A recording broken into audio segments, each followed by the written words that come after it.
So we're going to work the right foot first of all. So the right foot comes forward. Now what the back foot I want to do is to be like a kickstand. So it's only there for balance itself there.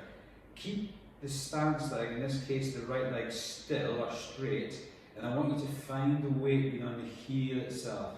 I then want you to have the thumbs dig into the back of your hip and invite yourself forward, and just let that knee bend as you push the hips forward until you feel that the heel is about to come off the ground.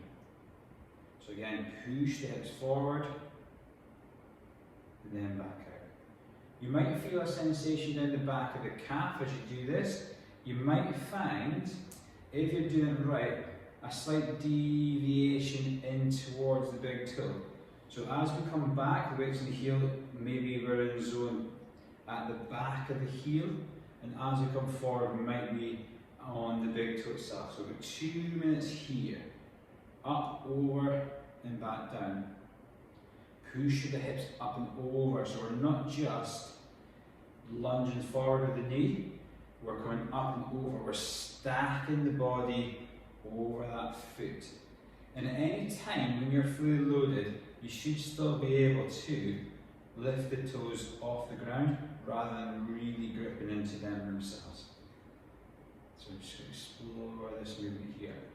Weight in the heel, weight in the big toe. So we're really exploring that movement.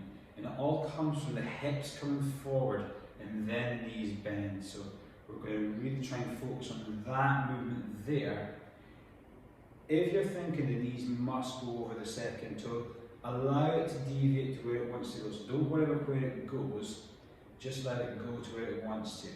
Now if you are a high supinator or have a really high medial arch, you might find that you stay quite lateral, i.e. you might stay out between the 3rd, 4th and 5th toes. If you have reduced arch, i.e. a wee bit flatter feet, you might find that your weight really comes across onto that big toe itself there.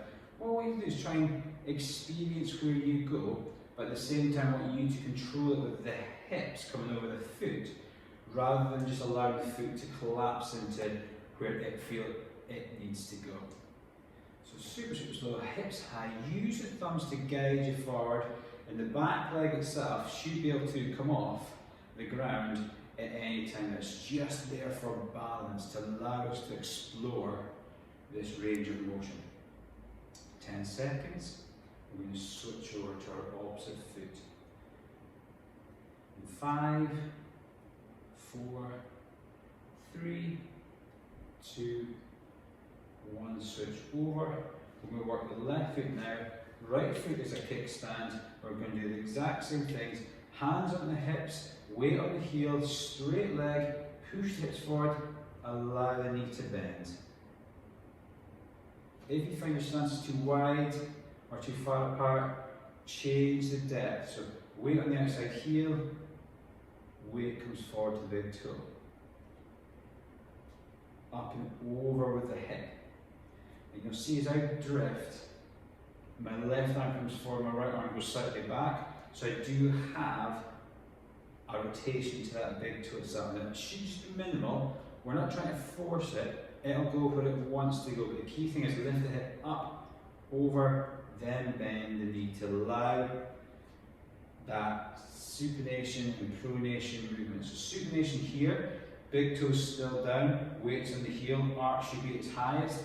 And as we come forward, we're going to go into pronation, which is going to be a wider, flatter foot.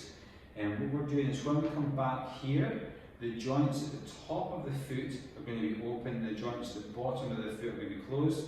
And as we come through here, the joints at the top of the foot are going to be closed and the joints at the bottom are going to be open. So we're causing a little bit of movement into the joints themselves. Again, pronation and supination, a combination of lots of different movements, and we want to try and make sure we keep them as clean as we can. So if you find there's a stiffness or a difference between right and left, then just work through the day on just getting yourself practicing the pronation and supination. So this one here, the step lunge itself. Don't rush it, keep it nice and controlled. Think about the quality rather than how many repetitions you do, and think about just exploring what happens to my knee, where does my hip go as I'm coming over the foot itself. Excellent, relax there. We're now going to go into